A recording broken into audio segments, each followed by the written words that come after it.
You are listening to Radio Long Island City, recorded at our studios near Hell Gate, 9 kilometers north of the Harbor Hill Moraine. And now, the Observatory. The Observatory, Sunday the 16th of March, 2025. It is 85 days after the winter solstice. It is 4 days before the spring equinox.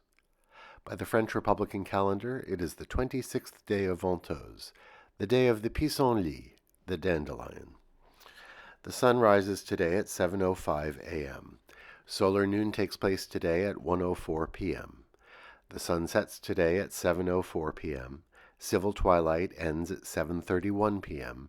and nautical twilight ends at 8:03 p.m. The length of daytime today is 2 minutes 43 seconds longer than yesterday. The moon is in its waning gibbous phase and is 95% full at midday. The last quarter will arrive on Saturday, the 22nd of March. These are the predicted tides today for Horn's Hook. In the middle of the night, high tide, 12:09 a.m., 1 meter 52. In the morning, low tide, 6:15 a.m., 0 centimeters. In the afternoon, high tide, 12:31 p.m., 1 meter 37. In the evening, low tide, 6:27 p.m., 6 centimeters. In our shared realm of plants and animals, from the Backyard Watch, 2 old standards have made their appearance. Mint and chives have broken through the soil with fresh new shoots. So humble, so reliable, so unkillable. An herbal welcome to the spring. Commemorations. On this day in 1827, the first black newspaper in the United States began publishing. Freedom's Journal was founded by Jamaican-born John Brown Russwurm and Samuel Eli Cornish. Its offices were at 5 Varick Street in Manhattan. Not incidentally, Freedom's Journal began publishing in the very same year that slavery was finally abolished in New York State.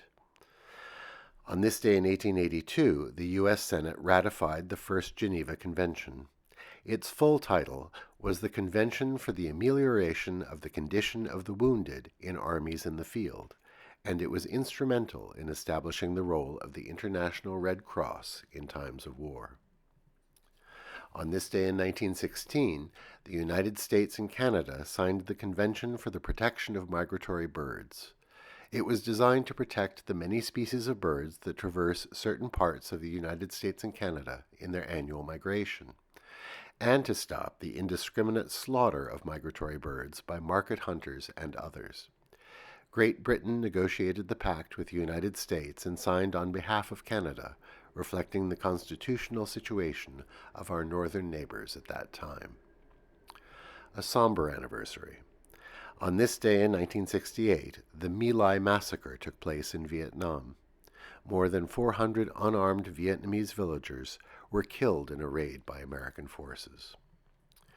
On this day in 1799, Anna Atkins was born in Tunbridge, England. She was a botanist and photographer.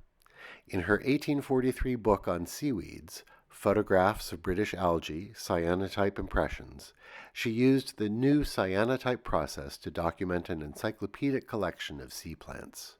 It was the very first book illustrated with photographic images.